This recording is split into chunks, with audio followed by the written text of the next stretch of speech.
This happened in 2021, so still in the midst of COVID. I totally forgot about this happening until I was going through the subreddit and found a similar story. 2 years ago, during COVID, a group of my friends and I wanted to all live with each other while we were doing remote learning at university. We go to a very popular school in California. As a group of girls living together during COVID, we spent most nights watching movies, drinking wine, and just hanging out. To give some context to the layout of our house, which I think is important to know, we lived in a massive house that was divided into 3 different apartments. We chose our apartment specifically because it was at the very back of the house, which made us all feel safer since we wouldn't have the normal riff-raff of being right on the street, where anyone could easily see or decide to do anything sketchy. In terms of inside, we have 4 bedrooms upstairs and 1 bedroom right next to the open concept kitchen/living room. The ground floor bedroom faces our tiny parking lot and a tiny garden, while our kitchen and living room face a little sidewalk alleyway that runs along the side of the house and leads to our front door. So it was a pretty big apartment. Rooms were small, but the communal kitchen and living room are a great hangout spot. Some foreshadowing, but since we got the apartment in the middle of COVID-19, we hadn't furnished it properly, and did not have any curtains or blinds. The only thing that separates the window from the outside is a pretty flimsy bug screen. In the weeks leading up to the incident, my friend, who was the one living in the bedroom on the first floor, was complaining to the other 4 of us that if we wanted to bring anyone over, we needed to be at the door to grab them so that they don't jingle and try the locked door every time. Apparently, she would always hear footsteps right outside her window, which faced our little parking lot at the back of the house, and hear someone try to open the front door or try to open a window. Looking back on it now, I don't really understand how we weren't as freaked out when she told us this. I think we just had such a false sense of security since we had so many people in the house. We lived in the very back of the house, and we did have boys coming in and out of our house at night. So I guess it just wasn't unusual to hear footsteps. Or at least we just kept blaming each other's hookups for not following the rules of staying outside until we opened the door for them. Anyways, my friend's complaints died down and we all kind of forgot about any issue that had happened. We constantly got into fights in the house just because we were all cooped up inside all the time. So things that are said really just come and go. This was until the day that the incident happened, and it was honestly the scariest thing that has probably ever happened to me. All 5 of us, plus 2 boyfriends, were all sitting in the living room for a Harry Potter movie marathon.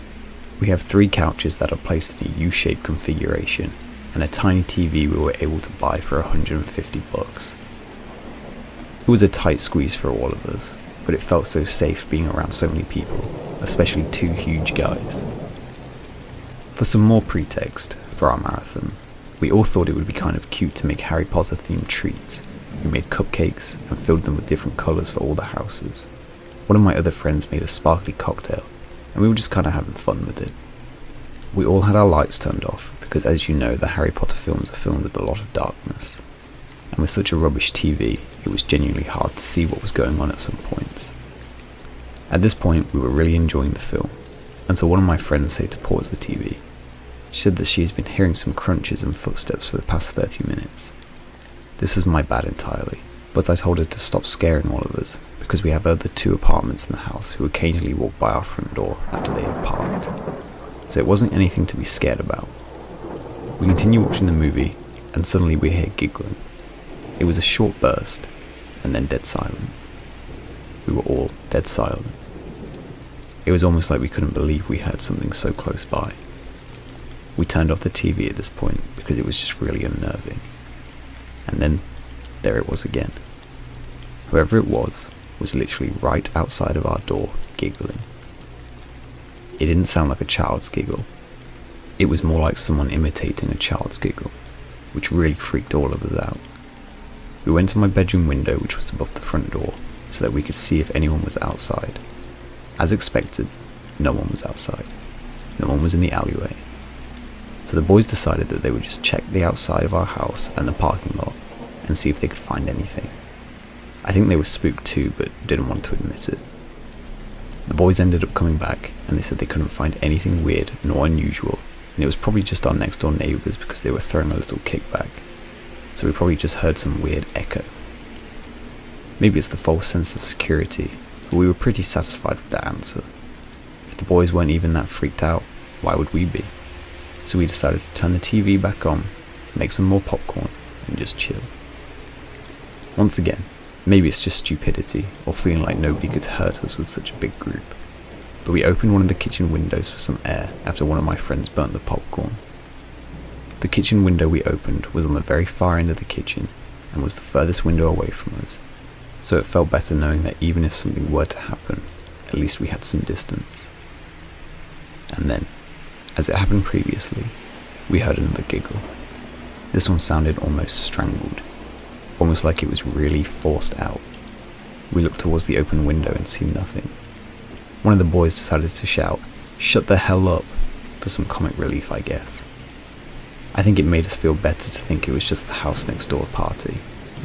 We unpaused the movie, and not even seconds after unpausing, we hear another giggle, and this time, when we look over, we see some guy's face pressed against the bug screen, while he continues to open and close his mouth as if he were trying to chomp down on the screen. His eyes were wide open and just staring at all of us as he keeps chomping. It was chaos. Literally, survival instincts went straight out of the window for some of us, because while the boys ran to the window and tried to shut it lock, everyone else was screaming or running upstairs or locking themselves into bedrooms. This is the part I cannot recount since I ran upstairs, but according to the boys, after they were able to shut the window and grab one of the kitchen knives, the guy just continued to press his face against the window, making the same chomping motion while not blinking. And he stayed like that until suddenly whipped his head back and literally disappeared into the darkness. We ended up calling the police to report this guy, but they kind of point blank said they wouldn't really do anything, unless we got hurt, but that they would definitely file a report about it for any future issues that could be called in. But that night, we all decided to buy blinds for the downstairs, and we called some of our dads to help us install proper locks on the front door and all of the bottom floor windows. So I guess all in all, nothing bad happened. There are a lot of people who overdose and do heavy drugs around campus, so it was most likely a result of someone who took too much of something. But it was definitely scary since we didn't actually know if his intentions were to come inside.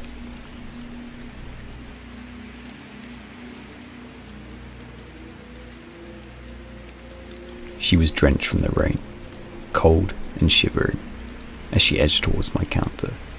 She appeared to be about 10 or 12. Her right hand grasped a slip of paper, which immediately slipped out when she collapsed onto the floor. My co-worker Jan and I rushed to her aid, wrapping her with our jackets and putting her in front of the heating system. Jan and I were the only ones on shift, so we did our best to find any spare clothes and blankets for the girl. We also bandaged up her bruises from a first aid kit and notified the other officers from another station. A few minutes later, we were settled down and I handed the girl a cup of warm tea. "Are you alright, kid?" I gently asked. "What happened?" She remained silent. Her eyes looked like she'd been crying the entire way there, and her gaze was fixed upon the steam rising from the cup. "You're safe now, okay?" Jan intervened, putting her hand on the kid's shoulder. "Everything is going to be fine. What's your name?" I wasn't the best with kids, to be honest. I was glad Jan was with me to help sort this out. "Kay," the girl finally answered. "Thank you, Kay," Jan replied. "Now I need you to tell us how you got hurt and what exactly happened." The girl paused. She looked at Jan, and without saying anything, handed her the piece of paper. Kay then started softly crying. Jan passed the folded paper to me and consoled the girl. I noticed that it was covered in dried blood as I opened it up. I started to read over it and realized that it was a handwritten letter. Letter addressed to Kay. "Dear Kay, I'm sorry for misspelling your name. I can only hear your voice from the basement, and the dim light down here does not help. I managed to pick up your name from the conversations I had overheard. You don't know me, but I know you. Ever since you met him, ever since he started teaching me those piano lessons. You play beautifully, and you're a fast learner. It was nice to hear your music, a ray of light in my hopeless predicament. I soon found myself eagerly waiting for those Wednesdays to come around, just to hear your voice during the lessons. But I knew deep down you weren't safe with him. He had plans for you. Evil plans I can't even begin to describe. He acts nice, but it's just a sinister act for the real monster inside him. He feeds me scraps through a broken drainage pipe attached to the cemented wall, but he only sends food when he feels like it. I've degraded to only skin and bones. I don't know how long I have left to live. There's a shower head attached next to the dim light bulb, and water only comes out at certain intervals. It's either scorching hot or freezing cold, but it's my only source of hydration. I have grown filthy in this unhygienic cage, but my only source of comfort is this paper and pencil. I have managed to grasp onto sanity through writing short stories and creating drawings, all of them about you. I knew from the bottom of my heart that I had to save you, no matter the cost. I could not let him manipulate you as he did to me. No one should have to go through this hell. So I planned each day. I realized that if my weak body tries to shout a warning, he might attack you before you can escape. And then I thought of a different way. There is a weak spot in the wood on the ceiling from the water leaking. I've managed to chip through it bit by bit with my pencil during your practices, careful to not be too loud. Your warm music kept me going, and because of that, I pushed myself to work harder despite the exhaustion that set in every time. But I didn't give up. I never stopped. The hole I've created leads up to the first floor guest room, right under the bed. He'll never know about it until I've called through. I'm going to bring this letter to you when he takes a break in the middle of the lesson to use the bathroom. I know he always does. You might scream, but I will tell you to run, to never look back, to never stop. It's been a while since I've seen the outside sun, but I remember the woods that surrounded this area. There are going to be thorns, rocks, and a sharp fence to get past. Though I am sure you will persevere and keep running. Just don't pay attention to the pain, for after the hurt, there will be freedom. Find the police. Tell them about this monster. Tell them to search for this cruel place. Most importantly, do this when you are safe. I believe in you. Anyway, tomorrow is the big day. I better stop here. I don't want him to find out what I've been up to. I wish I got to know you more, Kay. I think we would have been great friends. Sincerely, from my heart. Thank you for being the light in my darkness. I wiped a tear away from my eye before setting the letter down. I slowly looked up at Kay. Can you describe the place? Minutes later, Jan and I were on our way to the location accompanied by several other sirens. We left Kay with the other officers at the station after her family had been contacted. When we arrived at the house, it was cold and abandoned.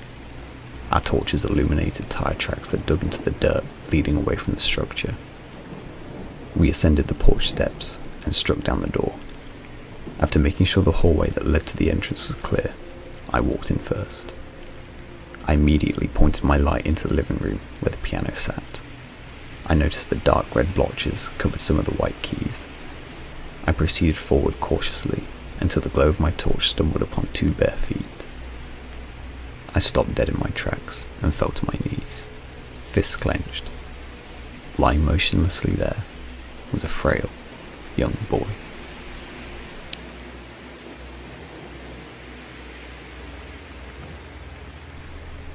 My girlfriend moved out 3 weeks ago.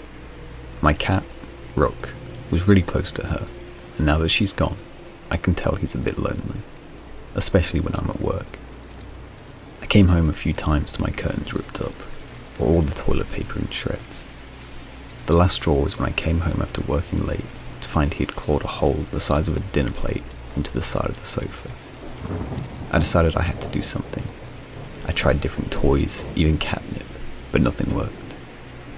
One night, while browsing Amazon, I saw a pet camera. It's a tiny camera that records your pet on a live feed so you can monitor their behaviour while you're away. It even has an audio function so you can talk to them. It sounded silly, but hey, I love my furry dude, so I bought it. I got overnight shipping and installed it immediately. I decided to set it up in my bedroom, as that was where Rook dwelled the most. My first day at work, I think I checked the camera 30 times. When I spoke into the microphone, Rook seemed to be happier, and I noticed there was no destruction around the house either. By day 4, I figured I'd solved the problem with Rook. That leads me to right now. About 30 minutes ago when I climbed into bed with Rook, ready to close my eyes, when my phone buzzed.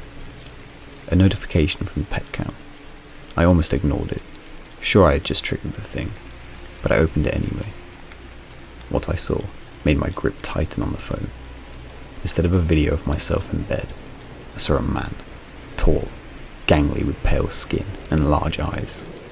He was moving into my room with exaggerated steps, like a sneaking cartoon character. He got right up to the lens, so close I could almost smell his rotten breath, and he smiled.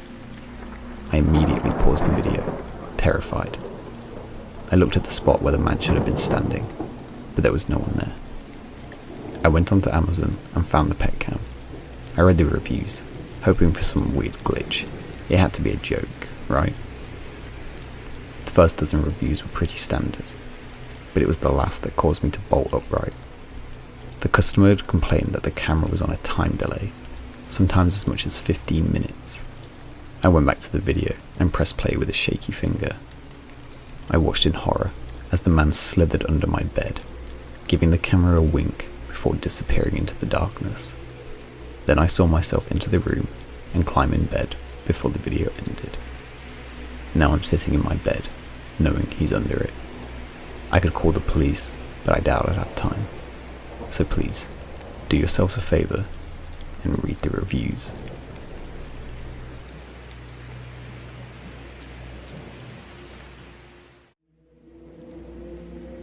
I don't celebrate birthdays anymore. When you get older, you try to forget that they even exist.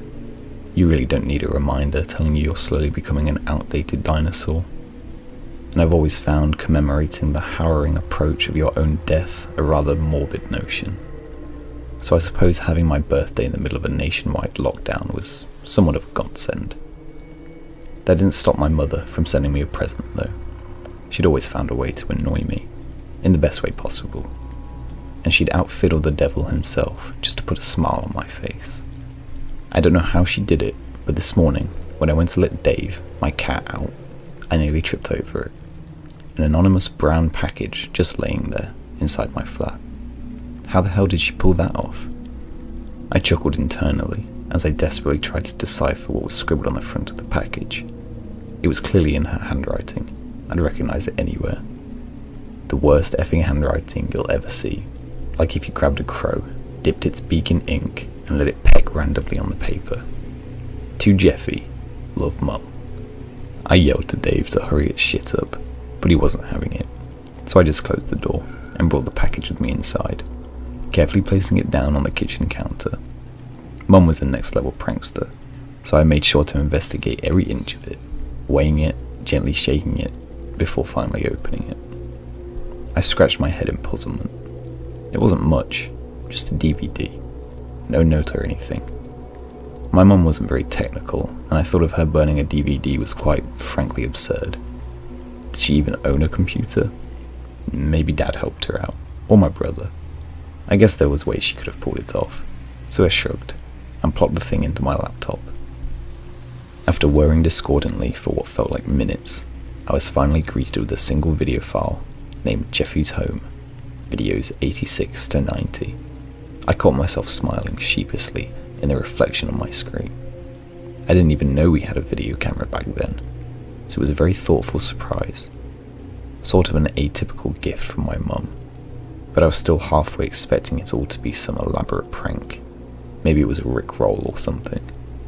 But no, to my mild surprise, it seemed like a pretty extensive collection of genuine home videos from the 80s, complete with ridiculous low resolution, grainless horrible audio, and an abysmal cameraman. They seemed to be in the wrong order though, starting when I was 4, then younger and younger, which to me proved that it was my technically challenged mum who'd compiled them. I sat for about half an hour, enjoying every second of the shaky cam time travel, reliving moments I'd entirely forgotten, laughing at how weird everybody looked back then, and boggling at how I was still alive. I was a stupid, stupid kid, always falling over and running into things.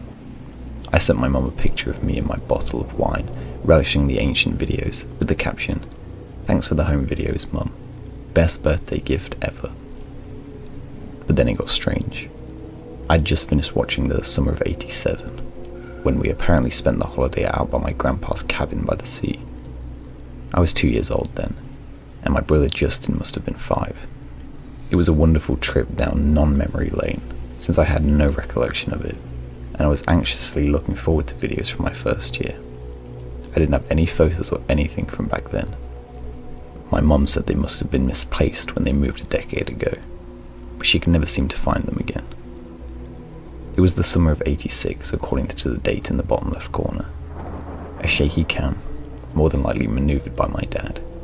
Looking over a tall white fence, a family of 3 was gathered on the other side. Husband, wife, and a tiny toddler. I didn't recognise any of them, but I suppose they must have been our neighbours. We moved every couple of years when I was a child, something about my mum's work, so it was an educated guess. There was some barely audible whispering as the camera was lowered, now facing the grass. I replayed this part several times, but I could never really hear what was said. Just fragments of it made sense. We, move, leave, hurry, were the only words I could make out. Then the camera was raised, once again, peering over the top of the fence. The family was gathered out by the front porch of the house, the toddler with his assumed mother, and the assumed father operating a hose, spraying water on assorted flowers. Then the camera moved again, focusing on the cheery face of my mum. She was wearing a bright red sun hat, real cheesy looking, and the first time I saw it, I giggled uncontrollably. "Let's do it," she said, grinning widely. A chill ran down my spine. Those exact words have no meaning without context. You know, could point to absolutely anything. Let's do it. Let's go get ice cream. Let's do it. Let's drive down to the beach. Innocent things. Mundane snapshots. But the way she said it, and the expression on her face, I knew instantly something wasn't right. Moments later, the shaky cam got shakier, now running around the fence and into the backyard of the family. The cameraman, assumedly my dad, stopped at the gate, zooming in on the woman's face. She looked shocked, scared even, holding onto the toddler tightly and backing away towards the front door. Then my mum came into view again, and I realised why the woman appeared so frightened. I had to replay that moment several times too, because I could not believe it. Couldn't believe it was her. She was holding a knife, a huge butchery thing. She turned and grinned to the camera, waving the knife around playfully, before suddenly charging at the woman, her terrifying high-pitched screams echoing through my kitchen. I almost stumbled to the floor as I watched the carnage unfold. My mum stabbed the woman brutally in her left leg, causing her to collapse on the front porch, the toddler rolling down onto the grass, wailing hysterically. The assumed father suddenly became aware of what was happening, and his eyes widened as he yelled something, running to the woman's aid, only to be stabbed in the neck by Mom as he came within arm's reach. The next 2 or 3 minutes were dedicated to my mum stabbing the 2 of them repeatedly. The fleshy, pulpy, mangled remains at the end of it, hardly even human in appearance anymore, absolutely drenched in blood. My mum turned to the camera, laughing manically. She suddenly noticed the wailing toddler in the grass, and quickly wiped clean the knife with the inside of her dress. Placing it down on the porch, she then gently lifted the toddler, hugging him tightly, smearing blood all over the child. "We'll name you Jeffy," she said, and kissed him, me, on the cheek, before waving to the camera. I slammed the laptop shut and staggered back, hyperventilating uncontrollably. No, it couldn't be. It had to be some kind of prank, right? Right? Some unbelievably elaborate prank. You could do that these days, you know. Fabricate shit like that, right? Deepfake and everything. My phone vibrated. A text from my mum. I read it. Then again, once more. I grabbed the laptop and got the hell out of there. "I didn't send you any videos, but your father is coming over to sort it out. Stay where you are, Jeffy. Everything will be alright. Don't move. We'll be right there."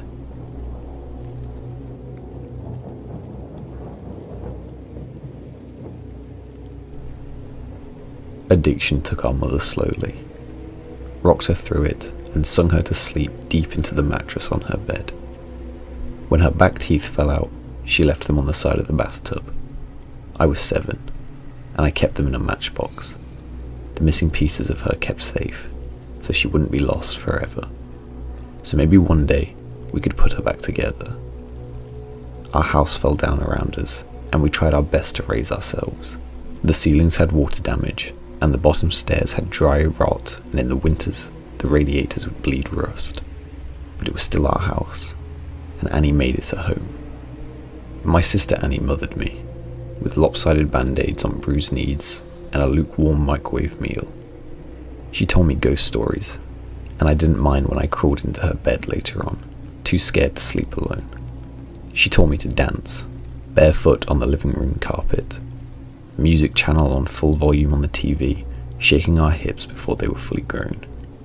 She always lets me shower first so the water is hot, never complaining when she had to make do with the cold. She brushed my hair every day before school, even when I screamed and hit her when she caught the tangles. Annie was dark-haired like her father, whoever he had been, but I was blonde. Annie was desperate to be blonde too, like Marilyn Monroe, like Mum.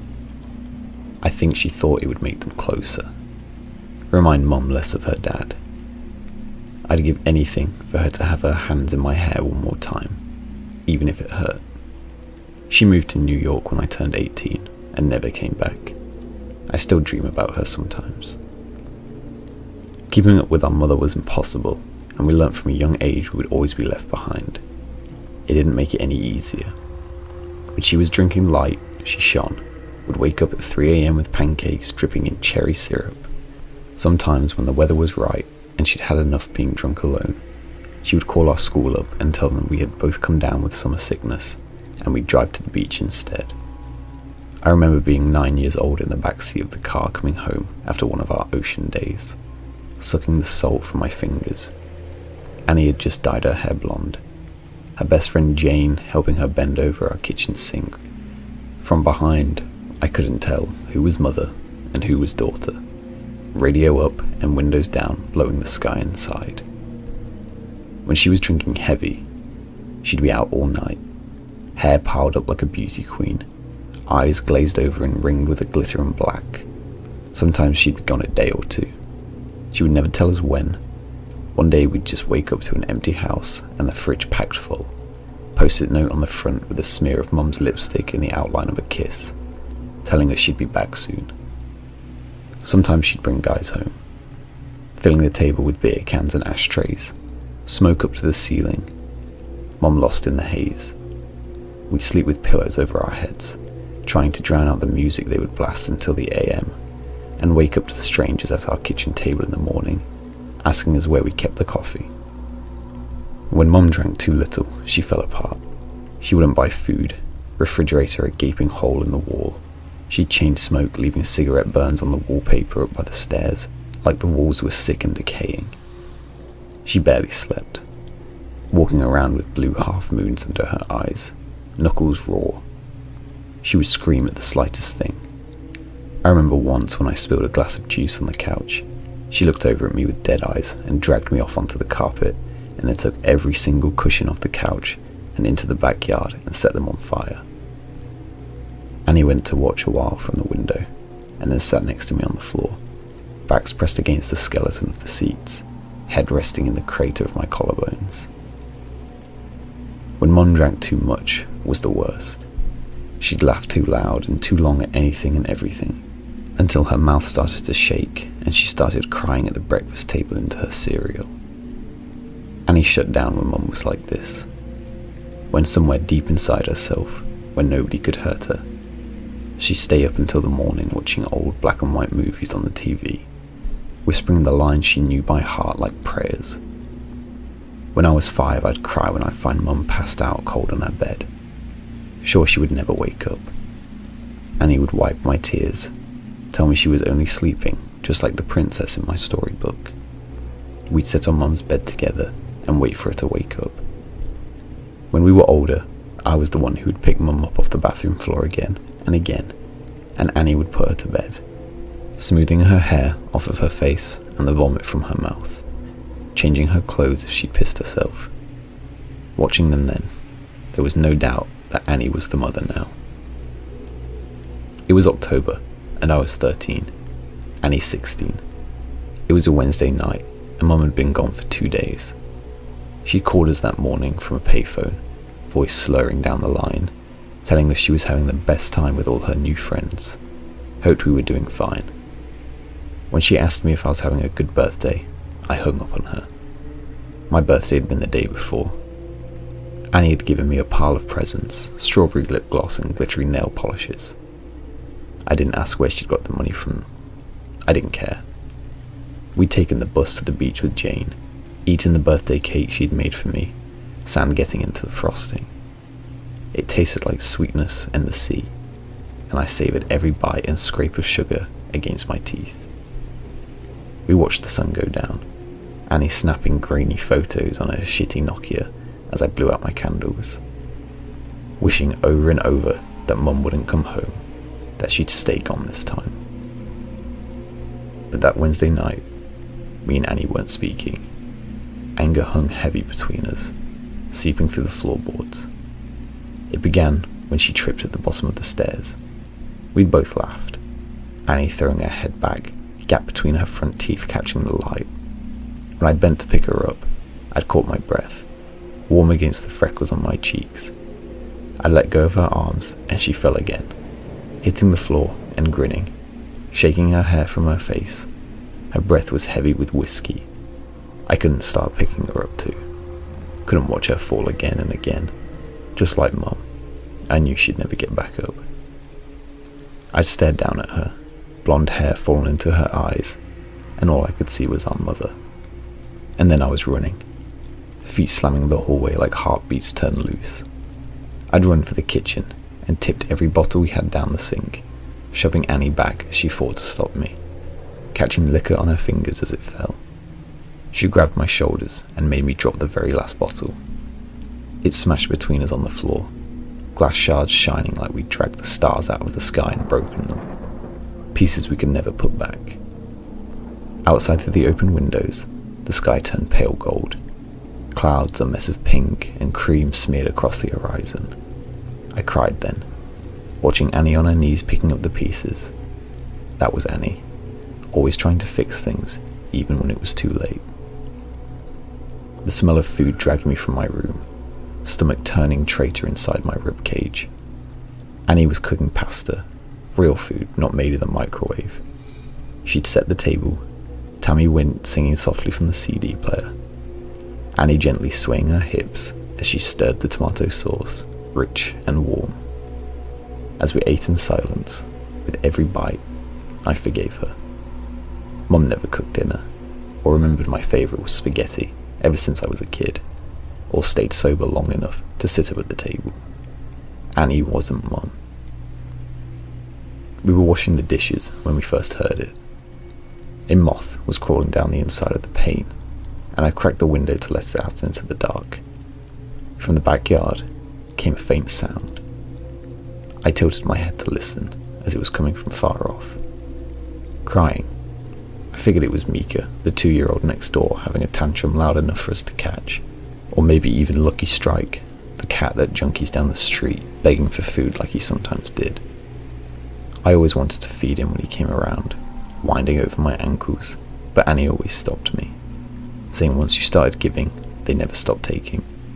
Looking back, I don't think she was talking about the cat. Annie flipped the Christmas lights strung up around the porch, and we sat on the plastic beach chairs watching the skies. When we were little, we'd sit outside, and Annie would tell me the names of all the constellations, and the stories of how they came up to be hung up in the night sky. I had to grow up before I realised she made them all up as she went along. It was a game we still like to play now, making up ridiculous stories for the shapes we could pick out. Ah yes, that one there is Core's light. It got there when God dropped it out of his convertible window and never picked it up, she said, nodding sagely and hiding her smile. Of course, I said, waving my hands and pointing past the power lines. Right next to the ashtray left there by angels on a smoke break. Yeah, they say if you wish on it, all your dreams will come true, said Annie, grinning. She stopped laughing. voice quieter, face tilted up at those dead stars. "Let's wish Emmy. Let's wish." So we did. The sound of crying interrupted us. It was closer this time, and definitely human. We turned to each other, confused. Annie shrugged, and I squinted out into the black. It sounded like a baby, lost, tired, and alone. "It must be Mika," I said, slowly getting to my feet. "Maybe he walked around the back." "Shit, do you want to call Connie and tell her we'll bring him over?" Annie didn't reply, and I sighed, rolling my eyes. "Guess I'll do everything then." I stepped off the porch, grass soft against my heels. The air smelled like it might rain, fresh and clean and growing. A promise unfulfilled. Annie's voice was strained. I turned to her, smiling. It died on my face when I saw the look on her own. Get inside now." She was staring out into the dark, past me, opening the door with one hand behind her, fingers fumbling on the catch. I froze, barefoot in the dirt. I'd found what she was looking at. In the bushes, by the back fence, was a person, crouched with their knees tucked up neat under their chin, arms wrapped around their legs. Their mouth hung wide, softly opening and closing as he cried, like a child lost in the dark.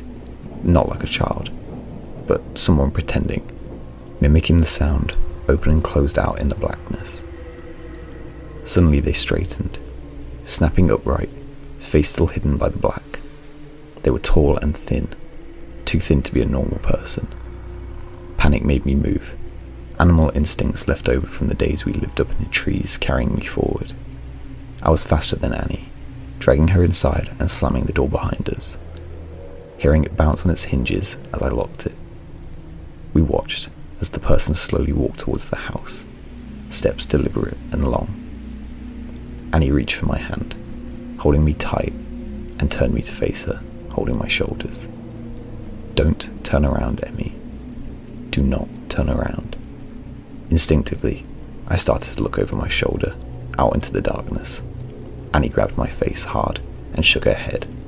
I knew then she was serious. Her voice cracked, and she cleared her throat, gripping my hand tight enough to hurt, nails digging in, grounding herself. I looked down at our fingers interlocked, both of us grown from the same bones. "I'm going to call the cops, and everything's going to be..." Her voice faltered, stuttering. Tears spilled over her lashes, dripping like the promises of rain. Annie never cried.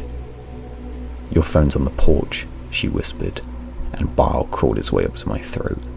Her phone was upstairs, charging. A soft tap-tap-tapping filled the silence. Annie turned to the window, eye white showing her eyes were so wide.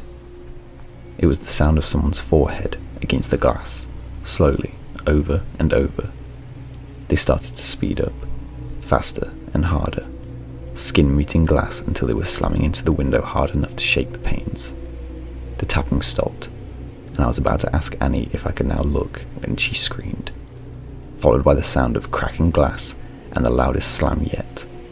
Whoever was in our yard had just smashed their face hard enough into the window to break it. We ran upstairs, two at a time, skipping the ones that caved in with dry rot on instinct. I turned behind me once, and Annie yanked my face back before I could see. The sound of broken glass echoed behind us as we made it to the bathroom, locking the door. A thin, wailing cry, like a baby calling for its mother, filled the hallway, trapped between the walls and the locked doors. Annie threw her back against the door, feet jammed up against the bathtub, clutching the knife she had grabbed from the kitchen. I did the same, shoulder to shoulder. Slow footsteps started on the stairs, deliberate and casual. The crying had become mocking, almost laughter. Shrill bursts of sound, then giggles, high-pitched and abruptly stopping before starting again. The first door on the upstairs floor was my bedroom, and we heard the distinct sound of it slamming open. They were looking for us. "What is going on?" I asked Annie, not even bothering to brush away the tears that I couldn't stop falling. I watched my sister pick herself up off the floor and brace her hands on the door as we heard the sound of a second door slamming open. Mum's room. The next room on the hallway was the bathroom. Annie pulled me to my feet and handed me the knife. I shook my head and pushed it back to her, terrified of what would happen if I had to use it. Annie shoved me and pressed the knife into my hands, thumbs pressing hard enough on the blade to bleed. I watched my sister's blood drip down her wrist, a winding red road, still pushing into my hands despite the pain. I took the knife. Something slammed against the wall that Mum's room shared with the bathroom. A high-pitched wail followed. I held my breath, could feel my heart beat in the base of my throat, a wild and frantic thing. I'm gonna get the phone from my room. I shook my head violently, about to argue. Annie clamped a hand over my mouth. I could taste the blood on her hand, salty and sweet, like birthday cake by the ocean. Yes, I'm gonna get the phone, and I'm gonna call the cops, and we're going to be okay. I shook my head again. It's the only way. When I go, I need you to lock the door, and you don't open it for anything or anyone.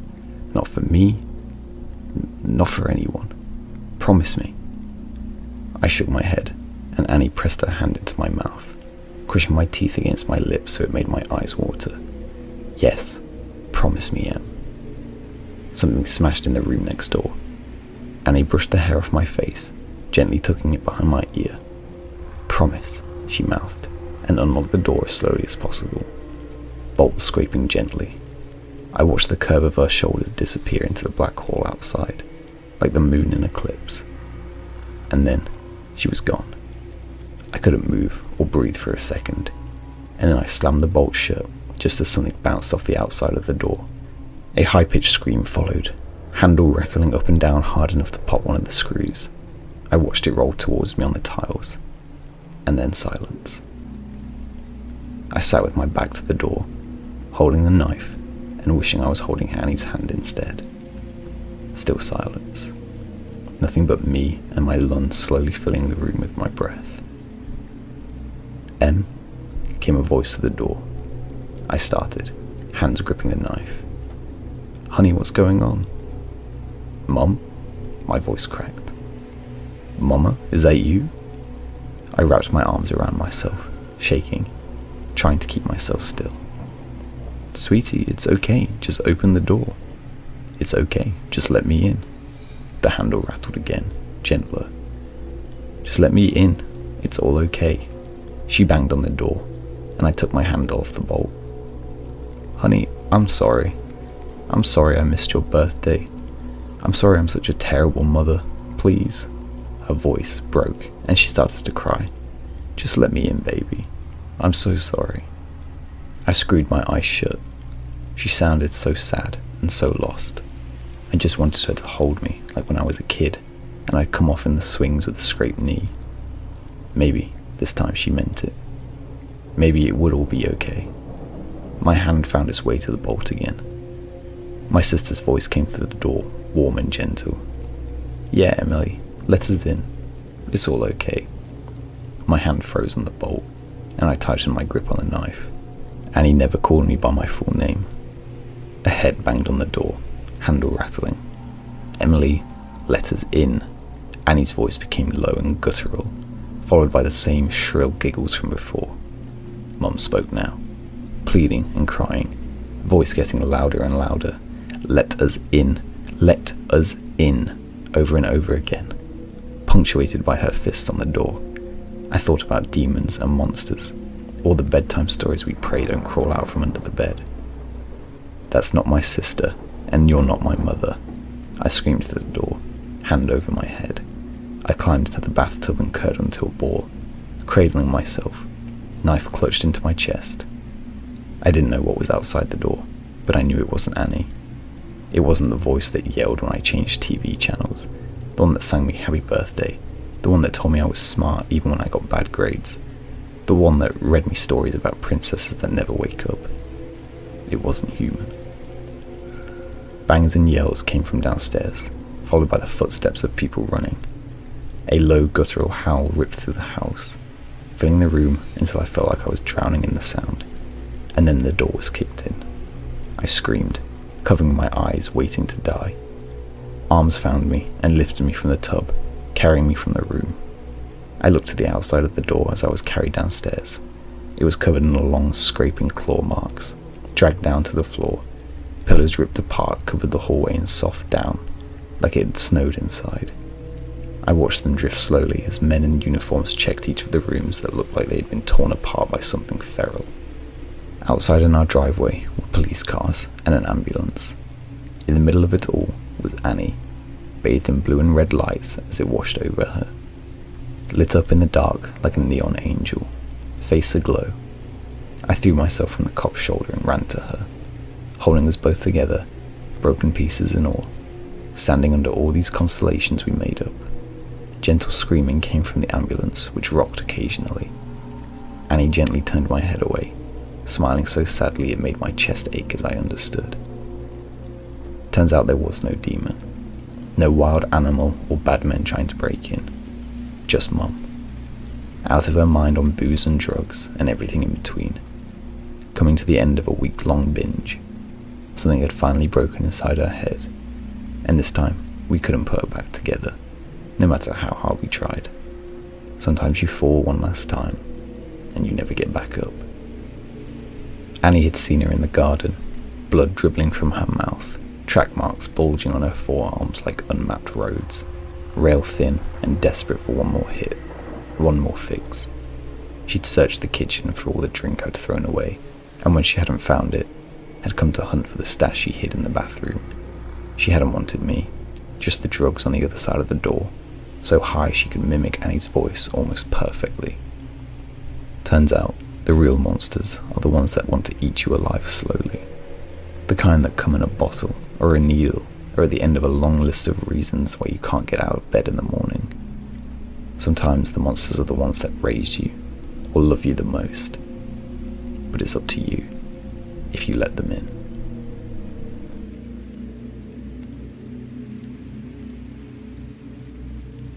During quarantine, my 4-year-old and I played a lot of hide and seek. Well, hide and seek with a few extra rules. The first, I'm the only one that hides. The second, I have to call out "yoo-hoo" every few minutes, otherwise he'd never find me. And the third, when he gets close, I pop a hand or foot out of my hiding spot and he shrieks, "I see your feet." 4-year-olds are really stupid, okay? And I didn't exactly have the money to buy him a ton of toys. We'd just moved into this house a few weeks ago.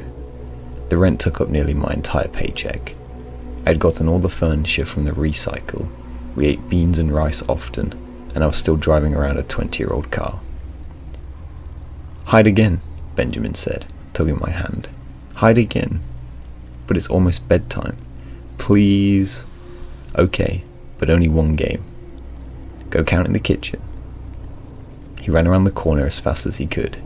1, 2, I ran through the living room, and then I saw it. The hall closet.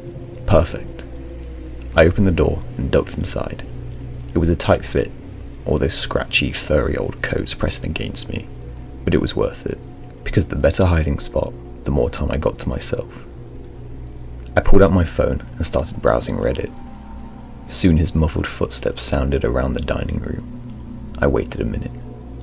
When he didn't seem to be coming my way, I cracked the door. "Yoo-hoo," I called out. Footsteps grew louder. I heard his muffled giggles as he walked towards me, and then he started going up the stairs. Was an idiot. I cracked the door open a little further, just in time to see his little feet disappear from the landing. Then I shrugged. More time to me. I sat back down in the closet and pulled out the phone. "Mummy," I heard him giggle from upstairs. "Mummy, where are you?" I smiled. I wonder if a mum invented hide and seek. It's quite brilliant. You get a few precious minutes away from your child, and they're not even supposed to make much noise, but you're entertaining them at the same time. Absolutely brilliant. But then, after a brief moment of silence, I heard a "yoo-hoo." I stopped. Every muscle in my body froze, but I heard it, clear as day, a soft, clear voice calling from upstairs. But Benjamin and I were home alone. Oh God, someone's in the house. And Benjamin. I burst out of the closet. Benjamin, where are you? I heard Benjamin's footsteps running above me. His giggle was trailing down to me. I couldn't move, couldn't breathe. Benjamin, I finally screamed. More giggles, and then Benjamin's voice. I see your feet. No, I catapulted up the steps, screaming for him. I burst into his bedroom, but he wasn't there. Just his empty rocket bed, comforter rumpled, embroidered stars staring back at me. I ran back into the hallway, spinning around. Benjamin? But I didn't hear any footsteps, any giggling. The house was dead silent now, and I could hear a pin drop. I ran into the guest bedroom. It was empty. I ran over to the closet, threw it open, looked up and down. Nothing. Stumbling back out of the hallway, I crossed back towards my bedroom, the only bedroom left. I ran inside and flicked on the light. Empty. The pile of dirty laundry on the chair, untouched. The wardrobe hanging open, my clothes inside. The pillows piled up on each other in a heap, heart dropping. I ran around the other side of the bed, also empty. I crouched to look under the bed. Empty. Mummy? Mummy? Relief flooded me as I heard that voice. The door to the bathroom opened a crack, and one blue eye peered out at me, wide with fear. I ran over and grabbed him, hugged him, and then I hoisted him up and started out of the bathroom. His eyes were still wide with fear, and they weren't focused on my face, but the spot just over my shoulder. I whipped around. It took me a moment to see it, but then I did. I stared at the wardrobe, frozen, my heart pounding in my ears. In the shadows, poking out from underneath the hems of my dresses and coats, were 2 feet. In moments like this, the brain doesn't really think. It's too slow. Instinct reigns. The smartest thing would have been to lock ourselves in the bathroom and climb out the window. But instead, I just ran for the hallway, as fast as I could. As I ran down the stairs, I heard the weighted footsteps, slow and methodical, resonating through the house. I could still hear them pounding into my brain as I ran into the neighbour and screamed for help. The police came. They searched the house. They didn't find anything. No signs of forced entry either. So they promised me they'd patrol my street for the next few days. That was really all they could do. I decided to stay at a friend's house for a few weeks until I felt safe again. But every time I closed my eyes, I could see them, those 2 feet that looked so off. Swollen, as if waterlogged, a bit too greyish in tone to belong to any normal person, toenails blackened and split. And I think back to that wardrobe, how I'd gotten it for free, how the owner told me his mother had just died, and he was just trying to get rid of all her stuff as quickly as possible. And I wondered, how exactly did she die?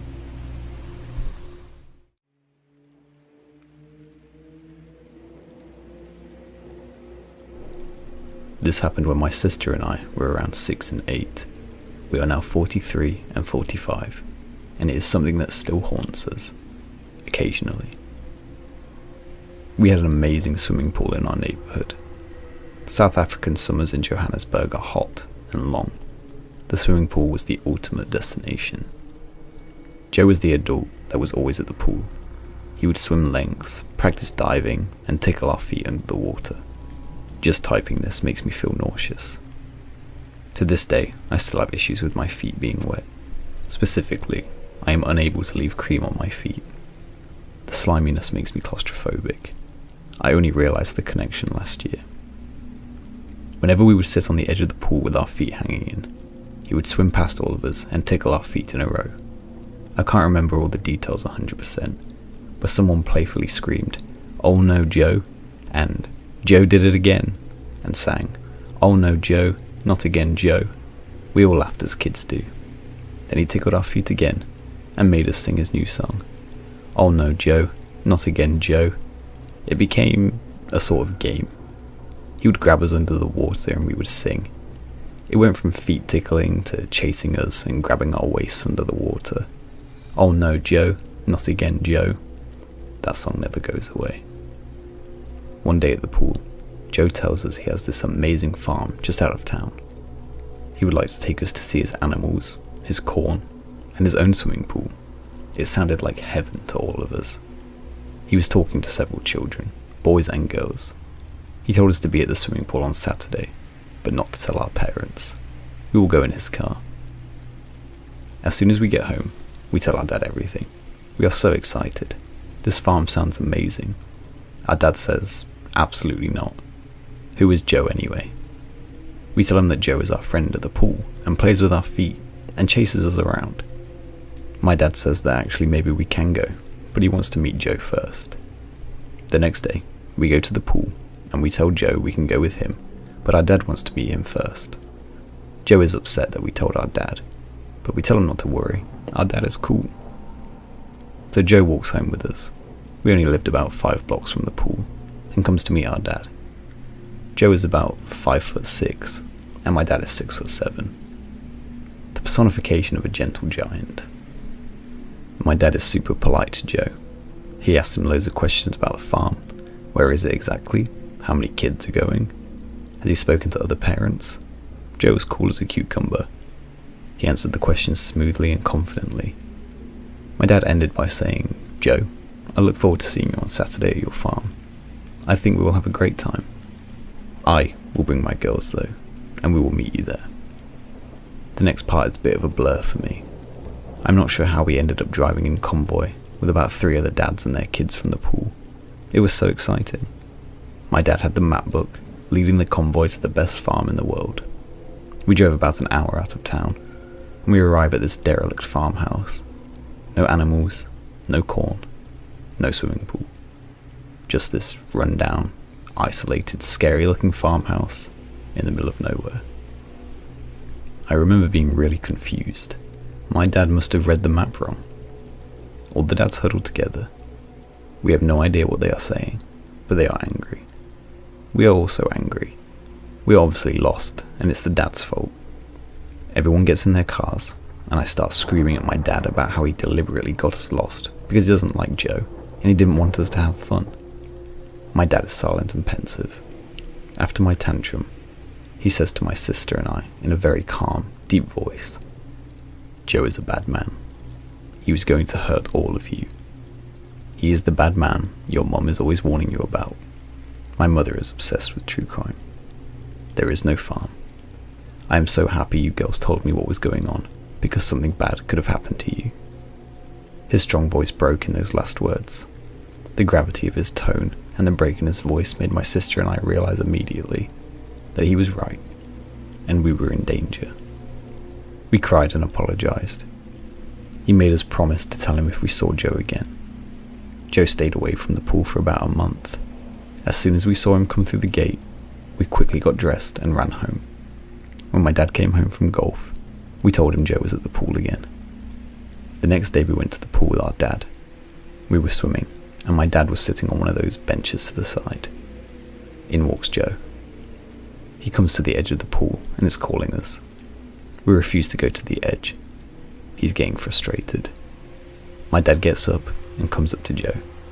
Can I chat to you outside quickly? Joe physically shrunk. My dad had his hand on Joe's shoulder and was guiding him out the pool.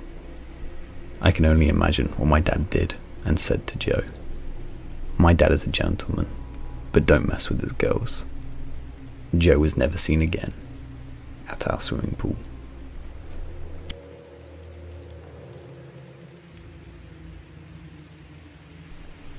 A few years ago, I was renting a house in Northern California. The neighborhood was just outside the suburbs. It seemed like the perfect balance of having space and having nice neighbors close enough not to feel isolated. The area had no streetlights, so it was very dark at night, especially if there were clouds blocking the moonlight. It didn't bother me though. It made my little house feel even more quaint on dark nights. I got home from work one day in midwinter. It was a cloudy night, so pulling up to my house, I saw only what my headlights and front porch light illuminated. When I got out of my car, I caught a whiff of cigarette smoke. That was odd, as I had never smelled that before around the house. I didn't see anyone nearby, so I ignored it and went inside. I just got off shift with a few hours of overtime, so I felt pretty tired. Even though it wasn't even 7 yet, I decided to take a shower and call it a night. I woke up sometime later, sure that I had heard a noise inside my house. I wasn't worried right away because my friend would sometimes stop to use my shower after work on his way to his night classes. I even gave him a spare key so he could stop by even if I wasn't home. He would always text me to let me know beforehand though, and I hadn't heard my phone go off. I reached over to my bedside table and picked up my cell phone to see if my friend had sent me a text. The bright light from my phone screen and number pad blinded me. These were the days before phones had light sensors that would dim the screen in the dark, and this particular phone was so bright I could use it as a flashlight. Through squinted eyes, I could make out it was 9 something, but I couldn't tell if I had an unread text or not. I set my phone aside and called out my friend's name. There were a couple seconds of silence before I heard loud footfalls as someone started running through the bottom floor of my house. I leapt out of bed and ran to the closet. They were already up the stairs by the time I had opened the door and stepped inside. That house had 3 rooms upstairs, 2 bedrooms on either side of the hallway. The one I was in, a spare, and a bathroom at the end. The bedroom doors were both closed, but the bathroom door was cracked open. I heard whoever was in my house thunder down the hallway past my door and into the bathroom. Thank God he did. That gave me enough time to open the attic access in the ceiling of my closet and hoist myself up. I had just started to lift myself up when the person ran back out of the bathroom. My feet were barely inside of the attic when my bedroom door burst open. I heard footsteps run into my room and stop. When they didn't see me in that room, they ran back to the hallway and into the other room, which just had boxes stacked in a corner, some weights, and a table where I painted my miniature models. I guess they decided that if someone were hiding, it would be in a bedroom because they charged back into my room and turned on the light. A moment later, the closet door was ripped open. I was crouched in my attic just a foot or so away from the access, so I could try to stop them if they started to climb up. From my vantage point, all I could see was from about their knee down. They were wearing dirty blue jeans and frayed cuffs and worn work boots. After a few seconds of looking in the closet, they stepped away, and I heard a loud crash come from the room, followed by a scream of frustration and anger. That scream was the most unnerving part of the incident for me. It reminded me far too much of my stepfather, who would scream in a similar way when he lost his temper. He would eventually be put in a mental hospital for several mental disorders that resulted in erratic and violent tendencies. The man in my house ran back down the stairs. I heard crashes and clatters as things were thrown around, and furniture was knocked over. I stayed crouched in the attic. I had left my cell phone when I ran for the closet, and I wasn't certain I could climb down without him hearing. After some time, the noises stopped. I started counting slowly. When I reached 1,000, I decided it was safe enough to climb down and call the police. The first thing I noticed when I exited the closet was the intruder had flipped my bed over. I assumed in an attempt to find me. That was the loud noise I had heard after he stepped away from the closet. I couldn't find my cell phone, so I went to the landline by my bed and called the police. I waited in my room until I heard them call from downstairs. The first floor was a mess, but I expected that. Chairs had been knocked over, the sofa had been flipped, all the books, pictures and knickknacks I had on my shelves were strewn across the floor. The cupboards in my kitchen had been opened, and all the boxed and canned foods had been thrown to the ground. As far as I could tell though, the only thing missing was a single knife out of the wooden block in my kitchen. The police checked the house from top to bottom. They found that the side door had been forced open by something like a crowbar. They also found a few cigarette butts along my fence line, along with some foil and an empty pen tube, which the police said people often used to smoke meth. So they think he had been watching my house for a while. I realised that he must have been out there smoking a cigarette when I got home. They collected up the so-called evidence and told me I should stay with my family or friends that night and get the door fixed as soon as possible. I opted to just not sleep. I moved a shelf over to block the broken door and spent the next couple of hours cleaning things up. I would often go to the window with a flashlight and shine it along the fence line where the police found the cigarette butts, but I didn't see anything. The next day I called to have the door fixed and the motion lights installed at the back and sides of the house.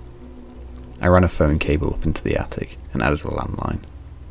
I never wanted to be stuck up there without a phone again. Nothing else happened at that house though. I lived there another 3 years without incidents. One more precaution I took was practicing getting out of my bed, going to my closet, and climbing into the attic as quickly and quietly as possible. I even kept at it when I moved, except now I got to crawl to a space at the back of the closet instead of the attic. I try not to think about what would have happened if I'd been a bit slower getting to the attic, or if he hadn't got into the bathroom at the end of the hall first. The thought of what would have happened to me, had he caught me, haunts me.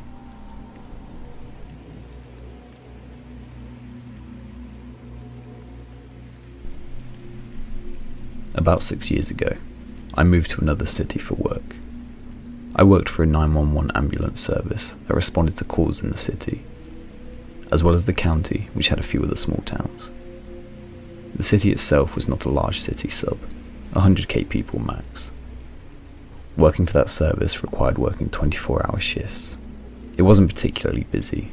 Maybe you'd get 5 to 10 calls in 24 hours, and generally get some decent sleep at night. The city was a pretty rough place, as the oil industry had boomed there, which drew all sorts of folk from around the country to work in the oil fields nearby. One night in January, me and my partner, who was an EMT basic, received a call in the next town over. It was about 2 AM when the call came out, and the only information we had was that a person in an apartment called 911 after hearing the downstairs neighbour screaming for help. We responded emergent as the details were very limited. When we arrived on scene, police and fire department were already there, and we were getting ready to make entrance into the building with them. The person who called 911 was there, and told us which apartment she heard the screaming from. We attempted to pound on the door at first to get the resident to come to the door. When no one answered, the fire department got ready to spread the door and make entry. Luckily, the landlord showed up and gave us the keys into the unit. As we opened the door, the creepiness started.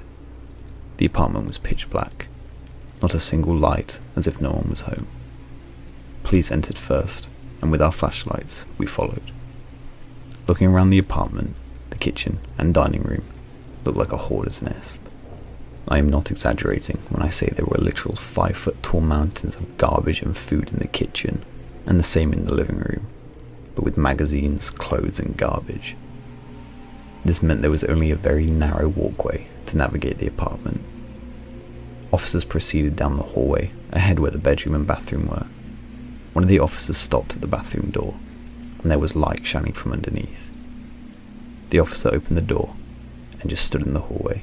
With a flat tone, he said, "She's in here."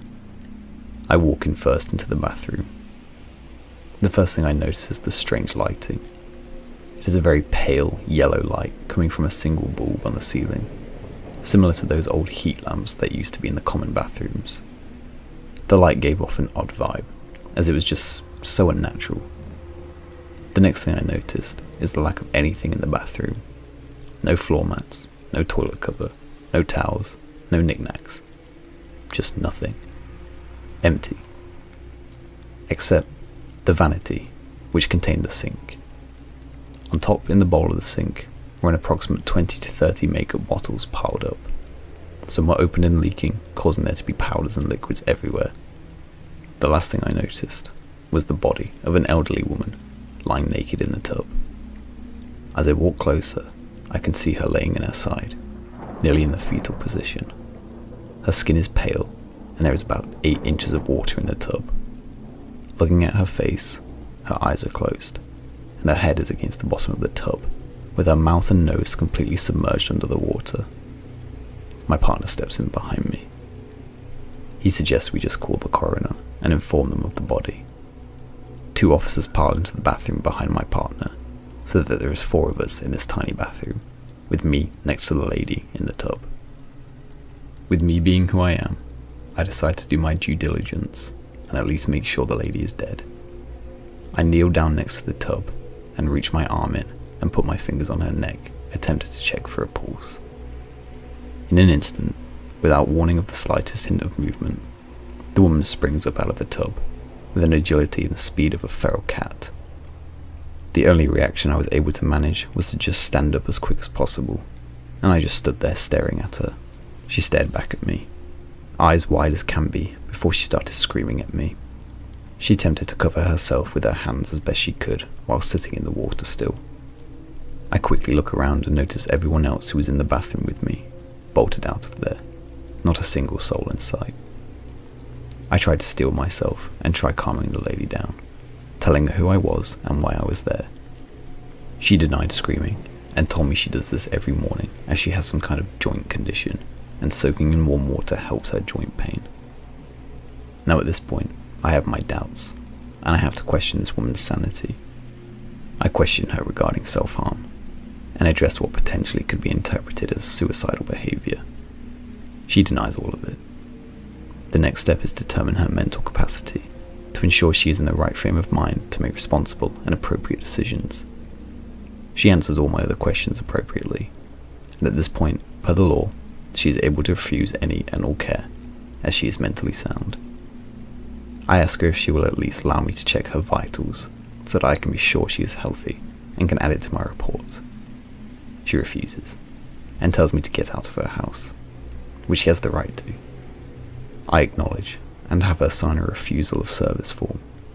As I leave the bathroom, my partner, the two officers that were in the bathroom with me, along with the two other officers and the firefighters, were there waiting in the apartment, just staring at me with eyes wide and gaping mouths, speechless. I don't say a word, and we all leave the apartment.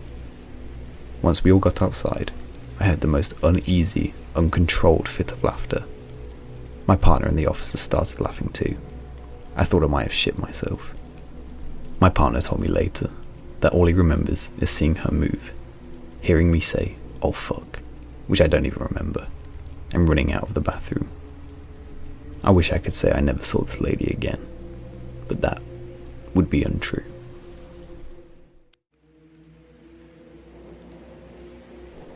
This experience happened to my roommates and I in our second year of university. The city we went to school in was considered a very safe university town. The most we had heard of happening was drunk morons doing typical drunk moron things. This was also the first time that we were all really living on our own.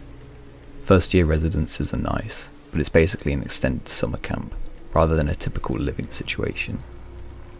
The four of us girls lived in a nice townhouse that never once had a creepy vibe or weird neighbours in the months we'd lived there. The only eerie part was that every weekend we were the only people who stayed in the complex. All of our neighbours either went home or stayed elsewhere until returning Monday for classes. This was never something we'd given a second thought to, considering that was fairly normal for a uni town, especially because our complex was only made up of about 4 other townhouses. The complex was surrounded by walking trails and farm fields, which we loved. It was like our quiet spot, away from the chaos of college kids. There were a few farmhouses we could see from our backyard, but other than that, we were fairly secluded. The university was about a 20-minute bus ride away, which was never a big deal for any of us, especially because the rent was far cheaper here than in places that were within walking distance to the campus.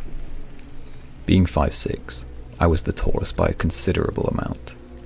I was also the only one out of the group who had been in a handful of scary situations. Due to this, I was the only one, up to this point, who would lock the doors, windows, and garage before leaving or going to bed. My roommates all grew up in a small, very safe town, so it was uncommon for them to lock the doors back at home. They were also incredibly kind and trusting, never considering hidden bad intentions. The night in question started very normally. We had planned on having wine and movie night. This was kind of like a weekly tradition for us. We would pick out some stupid movie, get takeout and get a little buzz after a long week of classes and work. At this point, it was early November, so we'd been doing this for several months with no issue. By 8:30, we had all settled on the couch in our living room and started a comedy. With it being November, it was already completely dark outside. Other than our porch light, we could see from the small window at the very top of our door. None of us were tall enough to see anything out of that window anyway, so we relied entirely on our peephole. It took a great amount of effort for me to convince my roommates to check the peephole before opening the door. This was a talk we had after one roommate had opened the door for our neighbour's very drunk friend who threw up all over our main floor. Not long after ordering our takeout, we heard banging on our front door. Jess made a joke about how the delivery guy must have taken a helicopter to get here that quickly, especially considering the place we ordered from was very close to campus.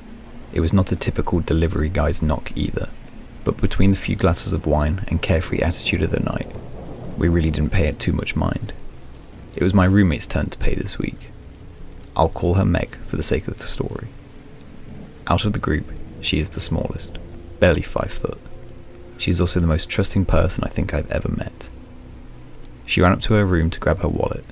This took at most 30 seconds. During this time, the banging continued and was getting more aggressive. I figured maybe it was cold, or he had other stuff to do, so we yelled up to get her to hurry.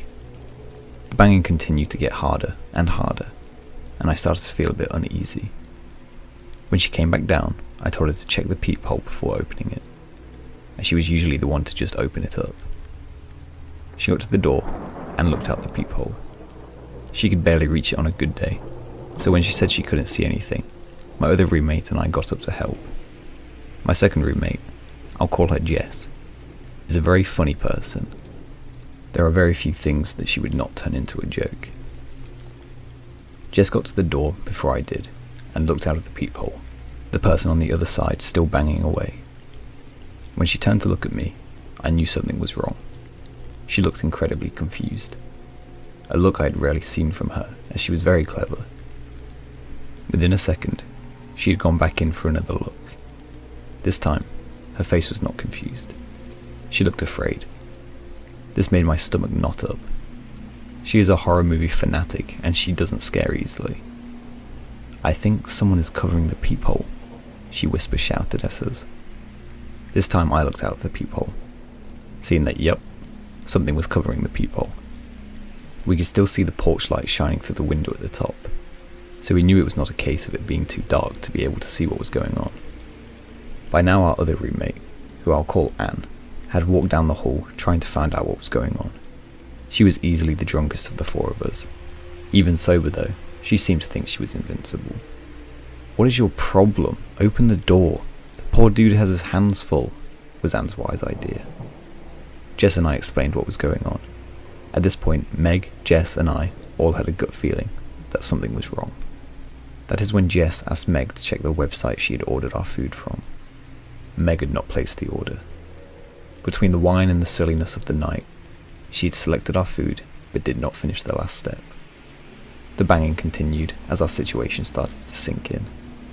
Anne still didn't seem to grasp what was happening and tried to unlock the door. "Stop!" I snapped at her. Immediately I knew it was too loud. For the first time, the person on the other side of the door spoke. "This is the police. Open the door now. We have a few questions to ask you," a man's voice practically growled back at us. This sobered me up right away.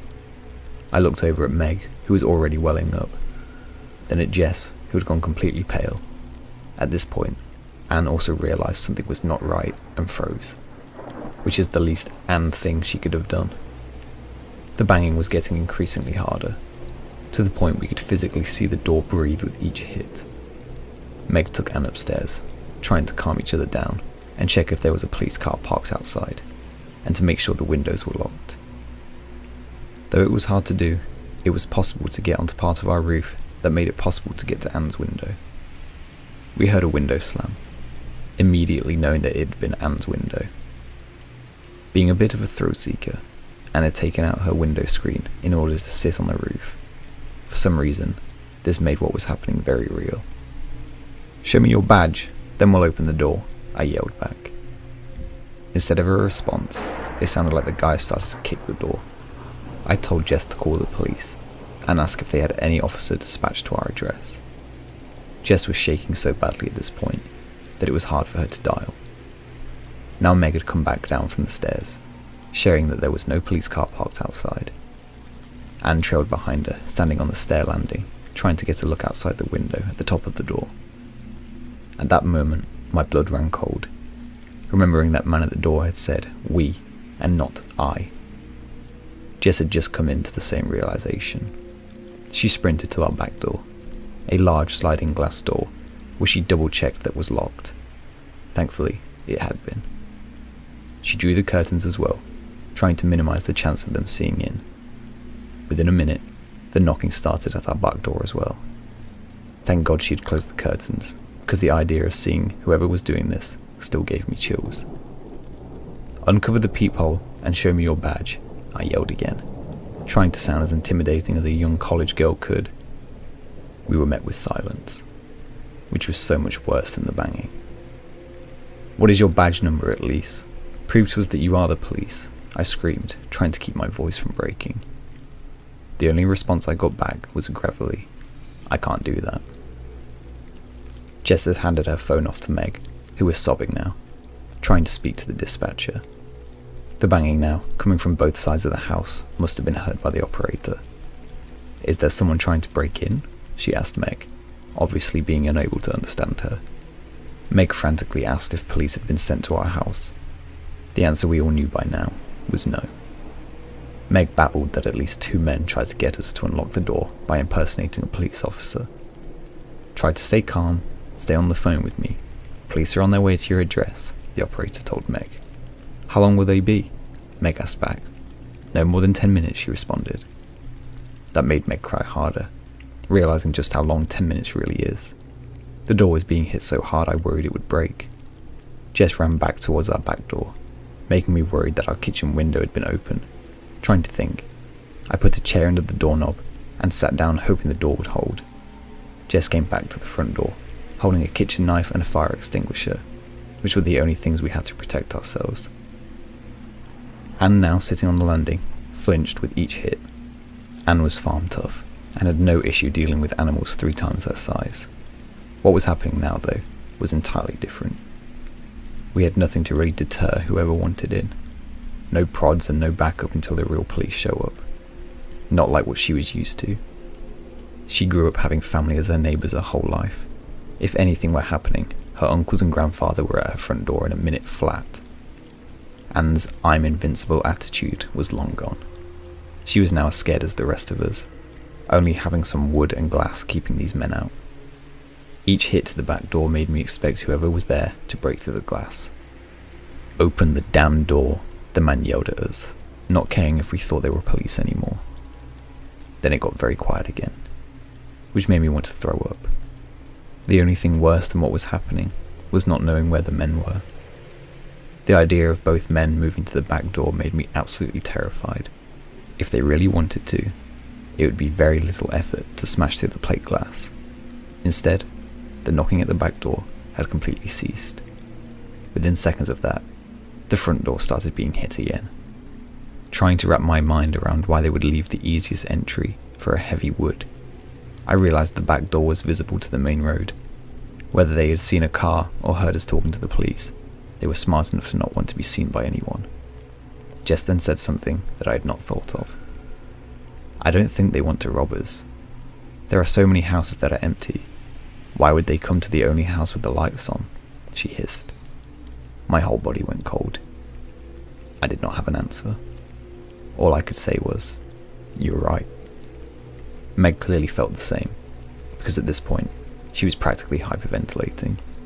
The 3 of us stayed quiet for a minute, awful scenarios running through our heads. Anne moved back up the last few steps and out of our sight. The operator, who we'd forgotten was on speaker, spoke, which practically made me jump out of my skin. She must have felt how terrified we were and tried to calm us down. "The police are 2 minutes away. They have their sirens turned off and the lights are on. You should be able to see them very soon. Stay on the phone with me so I can confirm when they are outside for you," she said. The man outside was starting to seem desperate. The sound of glass shattering had me turning to the back door, fully expecting to go into a fence.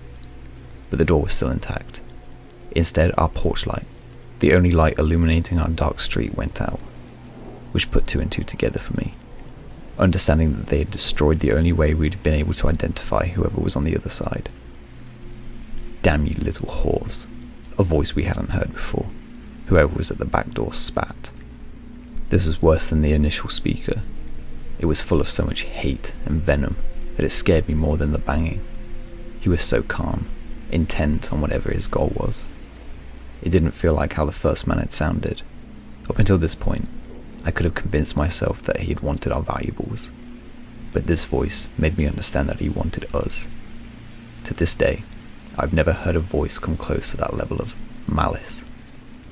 It sounded like he wanted to inflict serious harm on us, and if he'd gained entry, I knew he would have. Somehow I wanted the first man to speak again, instead of whichever sick bastard had just spoken. I looked at Meg. I know how terrified I must have looked. Until now, I may have done a half-decent job at hiding how scared I was, but that voice ruined my ability to stay stone-faced. Meg looked like a scared little girl, and that made me panic. If they got in, there is nothing I would be able to do to stop them. Not for me, and not for my friends. We would have been at mercy of those monsters outside. Jess had practically stopped breathing. It was like the oxygen had been sucked out of the air. It was so quiet, it sounded like a gunshot when our mailbox opened. Anne ran back down the stairs. "I see the sirens. They're coming down the main road now," she whispered, hoping not to have the men hear. The same man spoke again, one more time, so slowly that I almost thought he was done after each word. In the same awful, calm voice, he read our letter addressed to the four of us. Our neighbours must have put it in today. She'd planned a potluck for the next week. None of us thought to check the mailbox after we had talked to her in the driveway this morning. Jess, Meg, Anne, OP. Those are nice names. I'll be back soon, girls. Then we'll have some fun. I felt tears rolling down my face. I hadn't realised I had started crying, but I knew he meant what he said. I tried to pull my mind out of the dark pit that sentence had sent it to, waiting, praying that the police had surprised them, hoping they would not get the chance to come back. The silence continued. None of us dared to speak, worried that we would not hear if they moved to another point of entry. Instead, the silence persisted for what felt like a lifetime. The operator was the first one to speak again, telling us that the police are out the front. She told us to stay in the house until the police knocked on the door. The kind woman stayed on the phone with us for several more minutes while the police searched around the area. Finally, the real police showed their badge to the peephole, before even knocking, trying not to scare us. The operator told us that we had done well and that we were in good hands now. We opened the door to be met by two kind-looking old police officers who we let in. Glass shards covered our front step from our porch light. It looked like it had been ripped out of the wall and smashed onto the concrete below. There were several police cars out front of our previously quiet home. The headlights on all of the cars were shining down to the street towards the walking trail. We spoke to the officers who took a report from us. They asked us to describe the night's event in detail. They asked us if we saw them at all, and we explained how the peephole had been covered and the light had been smashed before moving away from the door. The officers advised us to speak to our landlord about, at the very least, security cameras. The older officer then closed the pad he'd been writing in and looked up at us. He then spoke a phrase that made me understand how much danger we'd been in. "Look, if any of you were my daughters, I would have wanted the officer to tell her. If you can get out of your lease, do it. They know where you all live, and they also know the response time for us, especially after telling you all that he would be back." After that, they had asked if we had heard a vehicle. That was something I had not considered. We did not hear any type of motor until the police were there. Even when Meg and Anne had gone to look for a police car, they saw no other cars on the street at all. So likely, that meant they had come from the walking path, which would explain how they left without passing the police. The older officer of the two had a look that told me he had an idea of what was going on. He looked sad, which was worse than if he had looked scared. I knew he had seen the situation end far worse in the past.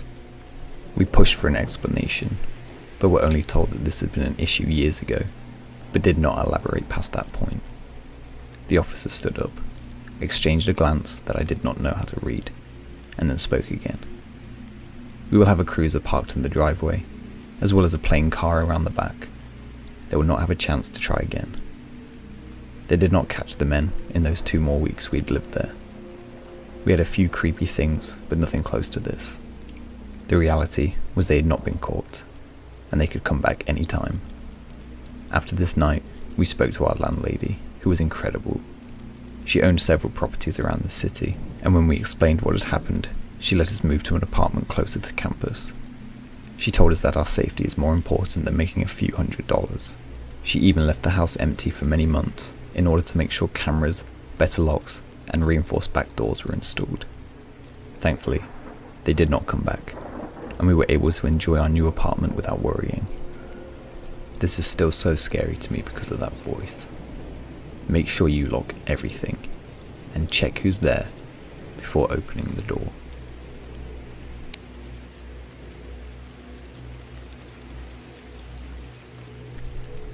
My £5 Pomeranian, Killer Impulse, Kiki for short, certainly isn't mauling any home invaders for me. She has always been a fantastic alarm system. I adopted her 2 years ago, and I can confidently say that she is one of the best things that has ever happened to me. I spoil her as best I can on my librarian salary, putting all of my spending money towards vets, toys, and dog food. In exchange, she hunts bugs and rats that make their way into the dingy apartment. She provides me with endless entertainment, and she acts as a free delivery notification system. Kiki's always been exceptionally wary of strangers. It's a trait that makes socializing her pretty much impossible. But most of the time, I see it as a blessing. She always lets me know when someone's at our door, which makes me feel safer, even though our apartment building is in a pretty bad part of town. A few months ago, for example, a water pipe broke in between me and my neighbour's apartment, and the resulting leak ate a hole in the wall before the pipe was fixed. For a few days, I had to move my bookcase into the entryway to cover up the 6-inch diameter hole, through which I could see right into my neighbour's apartment, and vice versa. At least the hole was near the floor, and not at eye level, I guess. Maintenance took their sweet time responding to my request, and when they finally decided to show up, unannounced by the way, I was taking a nap on my couch. Before the two men even had the chance to knock, Kiki started yapping her little Pomeranian heart out. In doing so, she gave me time to get up, quickly make myself decent, and put her in my bedroom before the maintenance workers let themselves inside. Last Thursday, I came home after dark. The library was hosting their library card registration event, which always took place on the second Tuesday of the month. So I worked a longer day than usual. When I stepped into my apartment at around midnight, I almost tripped over a piece of wood in the entryway. You see, when maintenance fixed the wall, all they did was nail a plank over the hole, and it kept falling off no matter how many times I jammed it back into place. Grumbling to myself, I shoved the plank back into the wall and took a seat on the floor, petting Killer and apologising to her for my tardiness. She had a doggy litter box to do her business in and plenty of food, but I still felt bad about leaving her alone. I promised her an extra walk the following day. I also tried to give her a treat as an apology, but she didn't seem interested. In fact, she rarely seemed interested in her treats anymore, and rarely finished her meals. I brought this up at her most recent checkup, but she hadn't lost any weight and seemed perfectly healthy, so I figured her metabolism was simply slowing as she got older. After taking off my shoes, I fixed myself some tea and sat on the couch to watch a little television. One of my favourite shows was on, so I made myself comfortable. Kiki joined me after a few minutes, hopping onto the couch and flopping dramatically onto the cushions. It was nice to be able to relax with my dog and a hot drink after a long day at work. I almost drifted off to sleep before I heard that stupid piece of wood clattering to the floor again. Rolling my eyes, I ignored the sound. I would put it back in the morning. Half an hour passed, and I decided to get up. Usually on card registration days, I ended up falling asleep in front of the TV, so I thought I'd be responsible for once and brush my teeth before getting too cozy on the couch, not bothering to turn the TV off since I planned on coming straight back. I rose from my seat with a stretch and made my way towards the bathroom. Once I was within view of the entryway, something gave me a pause. The wooden board was still where I'd pushed it into the wall. I looked at it for a moment, wondering what had made the clattering sound. It was a little odd, but I didn't give it much thought.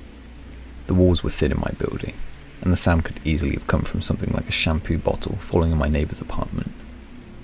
I walked into my bedroom and changed into some sleepwear, smiling as I heard the little clicks of Kiki paws against the floor as she followed me into the bedroom. As I traded my librarian outfit for a t-shirt and sweatpants, I got a strange feeling in my gut.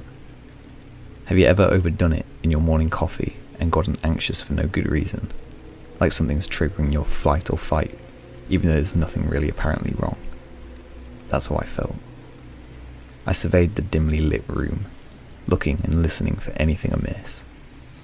But there seemed to be nothing out of place. I knelt down next to Killer Impulse, trusting her nose more than my own senses. To my relief, she seemed perfectly at ease. I gave her a few good scratches behind her ears, and made my way back to the couch, Kiki still following me. I was fully awake at this point, though Kiki seemed alright. The nervous sensation stayed with me, making it impossible to relax. I kept thinking that I heard something, but when I turned the volume of the TV, I heard nothing at all. Every time I thought I heard something, I looked at Kiki, who was sleeping soundly on the couch next to me. Certainly if something strange was going on, Kiki would have alerted me by now, right? I mean, she barked when our neighbours across the hall had people over, so surely if something was going on in our own apartment, she would have noticed it, right? An uneasy hour passed. I was too on edge to fall asleep, but I was also too tired to enjoy the show. I realised at almost 2 a.m. that I had forgotten to brush my teeth after I changed. Once again, I got it from the couch, my loyal companion also rising from her resting spot to stay by my side. I bent down to give her a kiss on the top of her fluffy head, and then we walked together towards the bathroom. Kiki got there a little before me, stopping by the closed door and oddly beginning to wag. As I watched her tail swish back and forth, I realised that it wasn't just any wag either. It was the motion she made before getting a treat. Why was she making that motion in front of an empty bathroom? Kiki's always been exceptionally wary of strangers. She would never allow someone she didn't know to enter our apartment without letting me know. But what about some she did know? What about someone who had somehow been giving her treats every time they saw her, getting her used to their scent, to their presence? I stared at the bathroom door, my heart feeling as though it were about to beat right out of my chest. I had to get out of the apartment. Damn, I said dramatically, faking an exasperated tone as best I could. Left my wallet in the car again. I'll be right back, Kiki. I backed away from the door, keeping it in my sights until I'd made it out of the bedroom. Kiki followed me out, and once I'd made it to my apartment entryway, I grabbed my phone off the kitchen counter, scooped Kiki into my arms, and ran down the stairs to the lobby. Once I was there, I called the police to report a suspected intruder in my apartment. They found a man in my bathroom. He had been standing in my tub with the shower curtain pulled close to obscure him, although I had suspected a maintenance man or someone else who had worked in the building. I was surprised to see my reclusive neighbour being escorted to the cop car in handcuffs. As I watched him shamble his way towards the car, I noticed that his right hand was covered in scars. I assumed he'd been knocking loose the wooden plank between our apartments and reaching through to pet and feed Kiki. From the looks of it, she'd been happy to bite his flesh to ribbons at first, but he must have earned her trust over time. He must have been plotting the break-in for at least a few months, slowly wearing down my trusted security system to ensure that she wouldn't alert me to his presence. I also suspect that he was paying careful attention to my routine. He had planned his break-in for a night when I always came home tired, and he had likely chosen his hiding spot because he never heard me shower on the second Tuesday of the month. My neighbour wasn't the only thing the police found in my shower. He'd brought with him a duffel bag filled with a chloroform-soaked rag, duct tape, rope, and the thing that haunts me the most, a saw. Kiki and I have been staying with my parents for a few days while I get my nerves back under control. I don't blame her at all for what happened. She's still the best girl in the entire world in my eyes. But I don't think I can rely on her to be my personal alarm anymore. I'm thinking about moving to a better part of the city. It might cost me an arm and a leg, but I think Kiki and I both deserve a place where we can feel safe at night. Maybe somewhere with a built-in security system.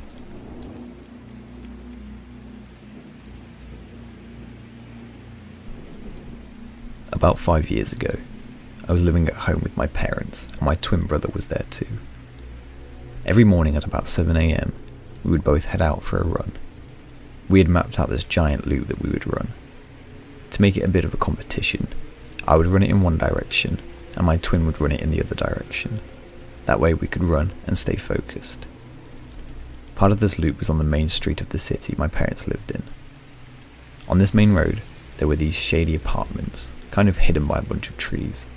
The direction I was running, the views of these apartments were obscured by a giant hedge bush, and I couldn't see the apartments until I was right in front of them. Out of my peripherals, I see a woman standing among the trees, staring at me. I immediately get the chills and do not turn to face her because I didn't want to be rude. So I run on and forget about this a few minutes later. I pass my twin about 10 minutes later. He's going in the opposite direction as I. I get home and my twin isn't back yet, so I go about the rest of my morning routine, including taking a shower. I get out of the shower and my twin still isn't back yet, and I'm starting to get a bit worried. An hour after I'd gotten home, he's still not back, so I call him. He tells me he's on his way back and he has something he needs to tell me and my parents. He finally gets home and tells us that as he was running in front of those apartments, he saw a woman hanging from the trees. As soon as it's obvious he's seen her, a man comes sprinting from the apartments, wailing and screaming, "No! I can't believe she did this!" and grabs her body and lays her on the ground and starts performing CPR. It's obvious he is her husband. My brother calls the local police and they dispatch an ambulance and police officers. My brother has to stay for questioning, as a witness report and all that jazz. He is obviously troubled by it, since he was going the opposite way that I was running. He didn't have a hedge obscuring his view and got straight on view with the woman hanging there. It's still hard for me to believe that the woman I saw staring at me, out of my peripherals, was dead the entire time. I do find it very sketchy that the husband came running out as soon as it was obvious that someone had discovered the body. That is a bit too convenient, if you ask me. But I don't want to say this man killed his wife without any evidence. My brother is never followed up with by the police, leading me to believe the death was ruled as suicide. I just still can't fathom that if I would have turned to face this woman, I would have discovered her about 20 minutes earlier than my twin had, and it deeply troubles me that I didn't.